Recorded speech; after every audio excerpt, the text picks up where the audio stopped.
Live from the studios of ABC 25, this is First Coast News at 6:30.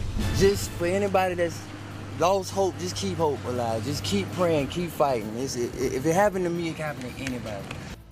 It's a story that continues to make waves around the nation. Tonight, Kamiyah Mobley, a baby stolen from her hospital room right here in Jacksonville 18 years ago, was found alive yesterday. Good evening. Thank you for joining us tonight. I'm Brittany Dion. And tonight, Kamiyah Mobley was reunited with her biological parents 18 years after she was taken from them. Here's her baby photo. You may remember seeing this picture back in 1998. The case was about the missing baby Kamiyah drew national attention when she was taken right out of her mother's hospital room. The suspect renamed the baby Alexis Manigo. That's the name she's known her entire life. On your side, reporter Clark Foraker is live in Walterboro, South Carolina tonight, where the reunion took place earlier today. Clark. Yeah, Brittany, it happened right behind me, and here her father, Craig Aiken, today drove from Jacksonville here to Walterboro to meet his daughter for pretty much the first time. You know, he gave her the name Kamiyah Mobley, but today he met an 18-year-old woman named Alexis, who is respected in this community. She is well known, and the woman that raised her is well known and well respected here too. One thing's clear, Alexis is definitely not ready to speak to the media yet. She, after the meeting, ran from the sheriff's office or the police department here with a sweater over her head and got straight into a car that was driven away by her cousin and her boyfriend. Family members are telling me she's actually doing pretty well, but just trying to take this one step at a time and is just kind of asking everyone to understand this is just a tremendous and unbelievable thing to begin to try and process. But Craig Aiken, the dad, says the meeting went very well. He had an opportunity to tell his daughter that he loved her. He says he's not sure if she's going to come back to Jacksonville, but he too is going to be one of the protectors of taking things one step at a time. First meeting was beautiful. It was wonderful. It couldn't have went no better. You can't explain this. You know what I'm saying? It's hard to put it in words right now. It's hard to deal with this here right now. You know what I'm saying? We just, like I said, we're trying to process it. Man, 18 years, you know, it's going to be hard to make that up. So I also spoke with the family's pastor today. She was with the family in court yesterday for the bond hearing. That's the last time we know of where Alexis and her mother, Gloria Williams, were able to communicate. And during that hearing, it was very emotional. Alexis said she was praying for her mom, that she loved her. We were at the jail today when a friend stopped by to put money on her account so she could call family members. Administratively speaking, this case will, in the coming days, move from Walterboro back to Jacksonville. That's where Gloria Williams, the woman accused of taking the baby back in '98, will go before a judge to find out if she can receive bond. Live in Walterboro tonight, I'm Clark Foraker, First Coast News. We also spoke to Kamiyah's grandmother today. She tells us she's elated her granddaughter was found alive, but she also understands the teen may need some time to adjust. It's the moment this Jacksonville family has waited almost 2 decades for. And I don't want to move up on her too fast because it's been 18 years. We don't want to lose her again. Velma Aiken is the paternal biological grandmother of 18-year-old Kamiyah Mobley, abducted as a newborn from what was then University Medical Center in Jacksonville. Velma decided to stay behind while her son Craig Aiken rushed to his daughter's side, a 3-hour trek to Walterboro, South Carolina. That's where Mobley has been living, apparently unaware of her true identity. Be sure you let me know when you get back. We caught up with Craig on the phone just before he left Jacksonville Saturday morning. Very excited, it's hard to say right now. Craig says he just can't believe after all these years not knowing whatever happened to his firstborn child, he's finally going to be able to wrap his arms around her. What are you going to tell her when you see her? Are you just going to give her a hug? I'm going to give her a hug and a kiss. I'm going to tell you back. Goodbye. Craig, okay, y'all drive safe now. A mother's send-off filled with hope, words of encouragement, and in sensitive cases like this one, a little worry. I know it's hurting her. That's the reason why I wanted to wait. I don't want to hurt her no more. And she's talking about heartbreaking moments captured in a courtroom Friday afternoon. This as the teen who goes by Alexis Manigo embraced the only mother she's ever known. That's not your mom. I tell you, she crying, and I saw her telling her mom that she loved her, but that was the mom that she knew. Now we have more on the suspect, Gloria Williams. The Jacksonville Sheriff's Office arrested the 51-year-old woman in Walterboro, South Carolina, about 4 hours north of Jacksonville. There, she was denied bond and could face life in prison if convicted. Investigators say Williams took Kamiyah and raised her as her own under a different name. For the last 18 years, the pair have been living as mother and daughter. Now, friends say Williams was a wonderful mother and cared deeply for Kamiyah. I watched her, Lexi grow up. Gloria and I remained friends for 16 years. And the best mom you could ask for. I mean, Lexi always had everything she ever wanted. I mean, they were involved in church. I mean, if you ask anybody else in the community that will talk to you, they'll tell you Gloria is the sweetest person in the world. Now here's a timeline of how this all unfolded 18 years ago. The biological mother, Shanara Mobley, gives birth to a baby girl at 7 in the morning on July 10th, 1998. Then between the hours of 10 a.m. and 3 p.m., the suspect was seen entering and leaving Mobley's hospital room several times. Now, Mobley told police the suspect was dressed as a nurse. At 3 p.m., the imposter abducted the 8-hour-old baby, never to be seen again until yesterday. Now tonight we hear from a woman who was there at University Medical Center, now known as UF Health, when baby Kamiyah was taken. She says she saw the alleged kidnapper, Gloria Williams, herself. Now, Quinnell Henderson's granddaughter was born prematurely July 7th, 1998 at the hospital. Now, Henderson says she was there for a visit on July 10th, the exact day Kamiyah Mobley was kidnapped. Henderson says she remembers seeing something unusual during the visit. And as I was coming downstairs on the elevator, there was this black female that you guys are showing the picture of and everything like that. She was pushing a laundry cart. She came by me very, very fast, pushing the laundry cart. And there was a black male with her. I didn't think anything of it. Now, police say there are no other suspects at this time, and they do believe Williams acted alone in this case. Kamiyah Mobley's biological parents still live here in Jacksonville. JSO says they do not believe the suspect, Gloria Williams, had ties to Jacksonville at the time of the kidnapping.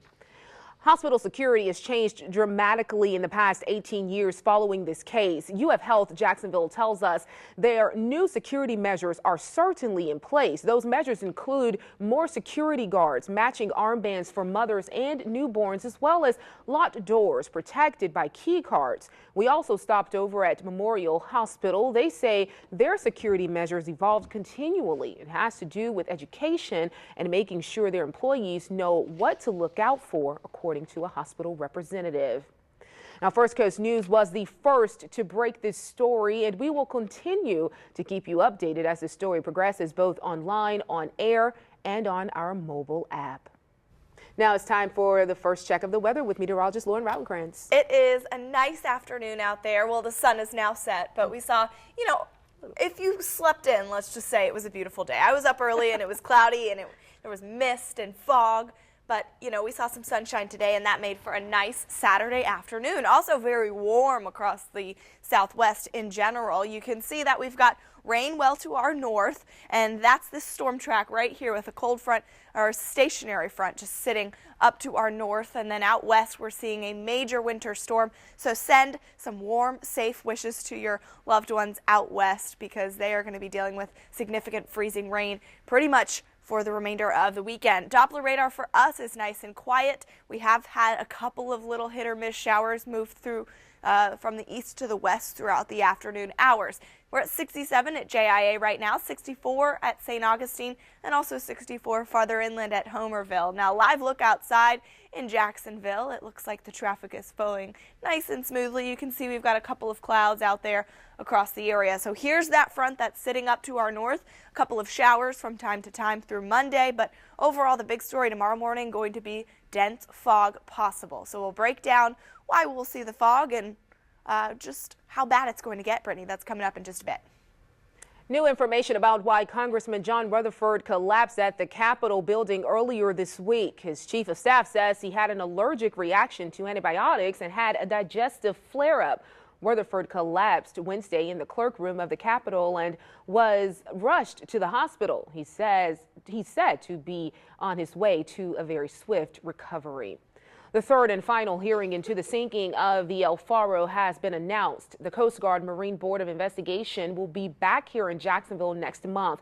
This hearing will examine additional elements of the investigation, including crew witnesses. The El Faro and its 33 crew members sank on board on its way from Jacksonville to Puerto Rico during Hurricane Joaquin. And we are following breaking news on the east side tonight after an apartment complex goes up in flames. More of that coming up in a live report. We are following breaking news in East Jacksonville tonight. JFRD is on the scene of an apartment fire at the Beechwood Apartments on Beechwood Boulevard. First Coast News reporter Hani Rodriguez is there now live with the latest. Hey, Brittany, this was a small apartment fire, but nonetheless sent an elderly woman to the hospital with serious burns. As you can see, JFRD is still here on the scene, and I want to show you where the fire actually started. And it's going to be in this apartment complex here, right where you see those firefighters standing. It happened on the first floor. Still unclear as to what happened. The fire chief here on the scene told me it doesn't appear to be arson or anything like that. It appears to be accidental.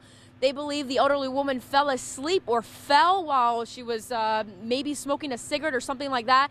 That started the fire. We spoke with a neighbor who actually spoke to me in Spanish. So I'll translate what she told me. She was actually the one who called 911. She says she noticed because there was smoke coming into her apartment. She lives right above this woman, and then she started hearing the fire alarm. That is when she called 911 firefighters and then went downstairs and banged on the door. She says she saw that elderly woman be taken out of her apartment on a stretcher. She was conscious, but again, the fire chief here on the scene telling us they do not know what the outcome is going to be. She also lived in this house with a dog who unfortunately died because of this fire. We'll have an update for you coming up later tonight at 11. For now, reporting live, I'm Hani Rodriguez with First Coast News. All righty, thank you, Hani. Take a look at all of these weapons. New TSA numbers just show that 32 guns were seized from security at JIA in 2016. That's up from 25 seized this previous year. Here's Shelby Danielson with a look at those findings. Every year we look into these new numbers from TSA, and it seems every year we're seeing an increase in the number of firearms seized from airports around the country. And if you take a look at this map, you can see the top 10 cities that have the most guns that were seized from travelers. There are a couple Florida cities there, with Orlando at number 6, Tampa at number 8. Altogether, TSA says around the country it grew quite a bit. 2,600 guns were seized from travelers in 2015, but this past year that grew to 3,400, and 83% of those guns around the country were found loaded here locally at JIA. TSA says the majority of those guns were actually loaded as well. Beyond guns, things that can look like weapons are also a serious issue. So in addition to posting all of this data to their website, they also posted a little video about the top 10 most unusual things they've found in luggage so far. 3. I just need these to open my bag of peanuts. 2. 1. The strangest thing is this passenger, a movie prop. So you can see there are a lot of strange items that are being found in addition to just firearms. Now, we are also tracking a gun law proposal making its way through the state Senate right now that would allow people to open carry at government meetings, schools, and even here at security checkpoints inside and outside of security, because of course that is illegal in Florida right now. Reporting at JIA, Shelby Danielson, First Coast News. All righty, thank you, Shelby. And how's the weather looking tonight, Lauren? You know, if you're heading out, you can leave the sweaters at home because temperatures are going to be mild in the 50s across Jacksonville. If you're going to be out, maybe at the beaches. 60 degrees this evening for you folks, thanks to that ocean influence, keeping you guys a bit warmer. Overall, mild and muggy wherever you are across the area, up into southeast Georgia and across northeast Florida. But fog is going to develop after midnight, and unlike this morning, we are going to expect areas of dense fog by Sunday morning. So if you are heading out, you'll want to take caution. And let's do a little overview of what exactly fog is, because yes, we face it oftentimes. However, it's good to kind of really think about what exactly fog is and how it forms and why it's going to be so dense tomorrow morning. It's essentially a cloud layer that's at the surface compared to those clouds that we see on a partly sunny day that may be thousands of feet in the air.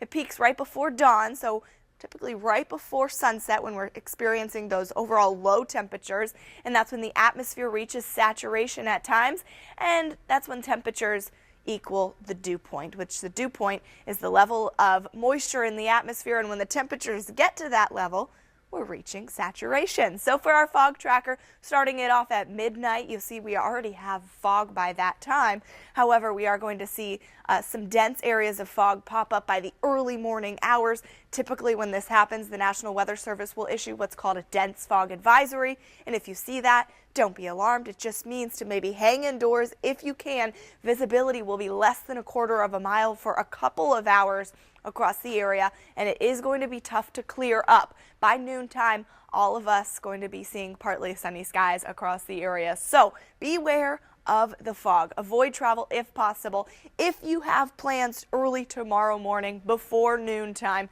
just drive slow on the road and leave plenty of room between you and the car in front of you. 73 degrees tomorrow afternoon. That fog clears by lunchtime, and then we're going to see nice afternoon sunshine with breezes coming off of the ocean at about 5 to 10 miles per hour. For the next 7 days, we've got temperatures very toasty, about 10 degrees above average for this time of year. MLK Day looking nice and sunny, starting off in the mid-60s for that parade by 10 o'clock in the morning in downtown Jacksonville. We're near 80 degrees by Tuesday and Wednesday, and then Brittany, it looks like the showers will pop back into the picture by Thursday and Friday.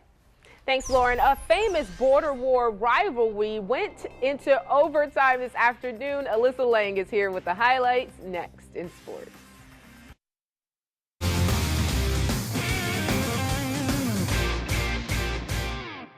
The staff is slowly starting to come together for the Big Cats after yesterday's hiring of Joe DeCamillis and the retention of defensive coordinator Todd Wash. More news today with the Jags hiring an O-line coach. Pat Flaherty will come to Jags after a year stint in San Francisco. He's got 37 years coaching experience between college and the NFL. Tom Coughlin released a statement today saying his work with the Giants helped them win 2 Super Bowls. Of course, we'll continue to monitor all those new hires and bring you the latest right here on First Coast News. Let's check out some college hoops. Florida versus Georgia in Gainesville. Who would take it on the hardwood this year? Georgia had a 7-point lead here as Juwan Parker would can the pull-up. Wait for it. There it is, 24-17. Parker had 17 on the day. Florida gets back to within 2 here. Canyon Barry fouled as he hits the 3.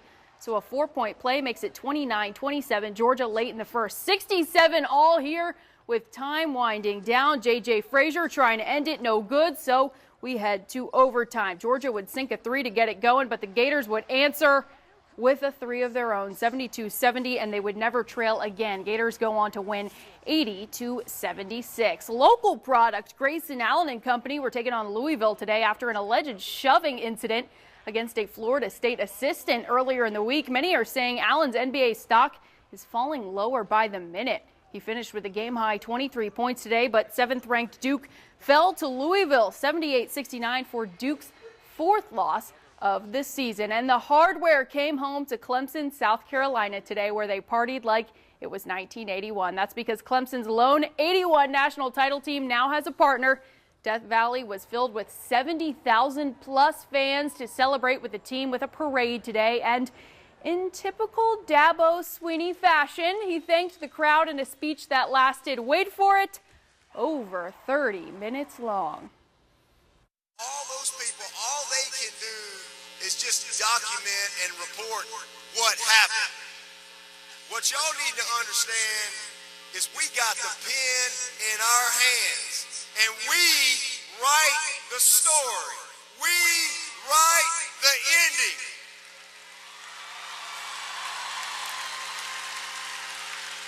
And what an ending they wrote Monday night in Tampa, Florida.